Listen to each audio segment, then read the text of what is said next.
안녕하세요. 인사이트 멘토 박정혁 대표입니다. 오늘은 여러분과 함께 국내 경영대학원 MBA 진학이라는 제목으로 이야기 나누어 볼까 합니다.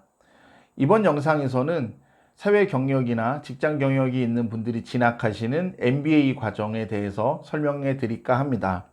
이번 영상은 국내 MBA 과정에 한해서 설명을 드리고 있습니다. 미국이나 영국 같은 해외 MBA에 진학하시는 분들과는 좀 관련이 없는 영상입니다. 이 점 참고해 주시기 바랍니다. 그럼 시작하겠습니다. 이번 영상은 크게 두 부분으로 설명을 드릴까 합니다. 전반부에는 MBA 과정의 이해와 특징에 대해서 설명을 드리고요. 후반부에는 MBA 입시 준비에 관해서 좀 나눠볼까 합니다. MBA 과정은 여러분들이 알다시피 실무에 포커스가 맞추어진 과정입니다. 그렇기 때문에 사회생활 또는 직장생활을 하시는 분들에게 적합한 과정입니다. MBA는 일반 대학원 경영학과와 다른 점이 있는데요. MBA에서는 경영학의 전 영역을 모두 공부합니다. 여기서 전 영역이라는 것은 재무, 회계, 마케팅, 인사조직, 경영전략, 생산관리, 경영정보, 다시 말하면 경영학의 모든 영역을 공부하는 과정입니다. 반면에 별도의 영상으로 제가 조만간 제작해서 업로드할 예정인데요. 일반 대학원 경영학과의 경우에는 이들 영역 중에 하나만 깊이 배우는 과정입니다. 예를 들면 일반 대학원 경영학과에서 마케팅 전공을 하는 분이 있다면 통계학을 비롯한 공통교 과목 한두 개를 제외하면 마케팅 수업만 수강하고 마케팅에 관한 공부만 한다는 겁니다. 반면에 MBA 과정은 조금 전에 말씀드린 것처럼 재무, 회계, 마케팅, 그 이외에 경영학 모든 영역에 대해서 공부를 하는 과정이 있죠. MBA 과정은 학업의 난이도는 높지 않은 편입니다. 경영학부 3학년에서 4학년 정도 되는 수준이라고 생각하시면 딱 적합합니다. 하지만 MBA 과정은 학문적인 깊이가 상대적으로 부족하지만 케이스 스터디, 사례 연구라고 그러죠. 케이스 스터디를 중심으로 진행되기 때문에 실무에 도움이 되는 실제적인 학업이 가능한 과정입니다. 그리고 이제 제가 또 지금부터 설명드릴 내용은 그러면 이제 알겠어요. MBA 과정은 언제 이제 수업이 이루어지는지 좀 설명을 드릴까 합니다. 여러분 이제 검색하시다 보면 이런 걸 발견하실 겁니다. 어떤 대학원은 MBA인데 경영 전문 대학원이라는 타이틀이 붙어 있고 어떤 학교는 그냥 경영 대학원이라고만 붙어 있습니다. 제가 완전히 자세한 디테일까지는 모르겠지만 제가 알기로는 경영 전문 대학원이라고 붙어 있는 곳들은 그 요건에 맞춰서 그리고 정부의 지원금도 받고 있는 걸로 알고 있습니다. 그렇기 때문에 그 정부 지원을 받는 학교들 또 요건에 충족해서 그 지원을 받는 학교들에 한해서만 경영 전문 대학원이라는 타이틀을 쓸 수 있는 걸로 알고 있는데요. 이렇게 경영 전문 대학원이라는 타이틀이 붙은 상위권 학교들의 경우에는 주간은 풀타임 과정과 야간 또는 주말에 개설되는 파트타임 과정을 동시에 운영합니다. 반면에 경영 전문 대학원이라는 타이틀이 붙어 있지 않는 대다수의 학교들은 야간이나 주말에 운영되는 파트타임 과정으로만 MBA 과정을 운영하고 있습니다. 그러면은 이렇게 MBA 과정에 대해서 좀 이야기를 드렸는데 학비는 어떻게 되는지 그리고 학비 조달은 어떤 식으로 하는지 간단히 설명을 또 드릴까 합니다. MBA 학비는 학비가 학기당 약 1,000만 원 정도에 이르고 있습니다. 1,000만 원보다 더 비싼 학교도 있고요. 1,000만 원보다 더 저렴한 학교도 있습니다. 어쨌든 평균 1,000만 원 전후 정도로 보시면 되는데요. 이렇게 비싼 과정임에도 불구하고 장학금이 거의 없습니다.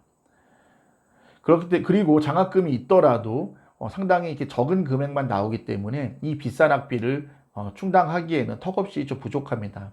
장학금이 없는 이유는 대부분 MBA 과정인 경우에는 직장 경력, 사회 경력이 있는 분들이기 때문에 학비는 자비로 조달하는 경우가 가장 많고 대기업이나 중견기업에 재직 중인 분들의 경우에는 대학원을 학비를 지원해주는 이런 사내 지원 제도를 통해서 학비를 조달하는 경우들이 있습니다. 그렇기 때문에 학비가 비싼 편이고 또 그리고 장학금도 거의 없거나 있어도 아주 매우 적은 금액만 장학금을 주는 이런 과정입니다.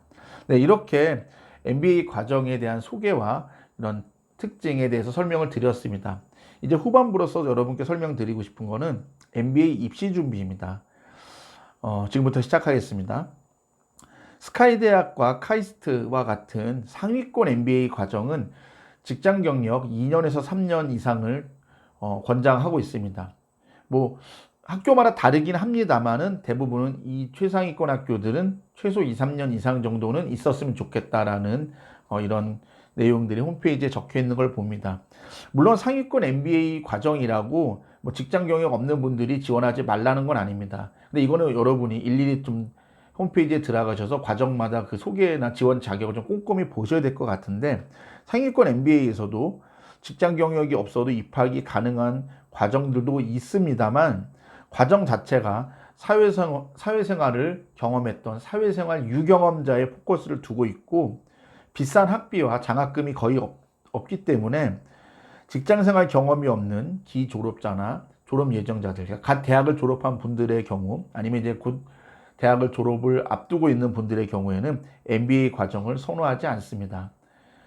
보통 이런 분들은 이제 일반 대학원의 경영학과로 진학을 해서 장학금도 많이 받고 풀타임으로 대학원 생활을 보통 하시죠. 더 이어서 설명하겠습니다. 최상위권 MBA 과정은 이제 입학하는 데 있어서 이제 여러 가지 이제 기준이 있습니다. 그 중에서 여러분이 좀 간과하시면 안 되는 내용들이 뭐 학교마다 다르긴 합니다. 그렇지만 좀 최상위권의 경우, 아까 말씀드린 스카이 대학이나 카이스트 MBA 같은 이런 과정 같은 경우에는 대기업, 금융회사, 그리고 소위 외국계라고 불리우는 글로벌 기업, 이런 출신들이 좀 입학에 좀 유리한 걸로 좀 많이 알려지고 있습니다. 소위 말하는 회사의 네임밸류가 또 입학 때 중요하게 보는 편이라고 알려져 있죠. 그리고 입학생의 다양성을 고려해서 현재 여러분이 하고 계신 직무에 대해서도 좀 입학할 때 본다고 해요. 그리고 많은 분들이 이제 걱정을 하시는 부분들, 학점 많이 보냐, 학점이 좋아야 되냐, 이런 부분에 대해서 설명을 좀 드리면, 일반 대학원보다는 전체 평점, 소위 말하는 학점이 입학에 영향을 주는 정도는 적습니다. 상대적으로. 하지만 아까 말씀드린 스카이나 카이스트 같은 최상위권 MBA는 높은 학점과 좋은 토익 점수가 있으면 합격에 유리합니다. 하지만 최상위권 3곳에서 4곳 정도를 제외하고 나면은 굳이 공인 영어 성적을 제출하지 않아도 충분히 입학이 가능합니다. 물론 그 최상위권 아래에 있는 대학을 지원하실 때 여러분이 850점 이상의 토익 점수가 있으면은 제출하는 것이 입학에 아무래도 유리하겠죠.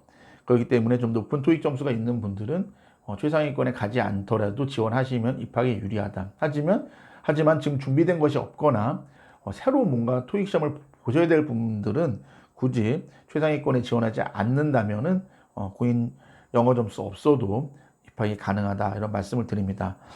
뭐 제가 준비한 내용은 여기까지입니다. 사실 이거 말고도 뭐 MBA에 대해서 드릴 말씀은 너무 많지만 일단 여러분이 좀 궁금해하는 부분들 위주로 설명을 드렸고요. 이번 영상은 학업적인 부분들, 전체적인 특징에 대해 설명을 드렸습니다. 물론 MBA 과정은 단순히 학문적인 깊이나 단순히 무슨 뭐 학비 이런 것만으로 평가할 수 없는 것 같아요. 왜냐면 부수적으로 얻는 것들, 좋은 인맥을 쌓는 데든지, 그리고 좋은 자극을 주는 이런 동기 선후배들, 그런 분들을 만난다는 것도, 좋은 교수님들과 뭔가 이렇게 수업을 들을 수 있다는 여러 장점이 있기 때문에 단순히 학비가 학기당 1,000만 원이 넘는다, 뭐 학문적 깊이가 뭐 적다, 이런 걸로 단순히 평가할 수 없는 과정입니다. 그렇기 때문에 필요하신 분들은 진학을 하셔갖고 사회생활에 좀 유리하게 작용할 수 있었으면 좋겠고, 이 MBA 과정이 굳이 나한테 필요 없다, 그러면은 또 진학을 하지 않는 것도 좋은 선택이 될 것 같습니다. 제가 준비한 내용 여기까지입니다. 고맙습니다.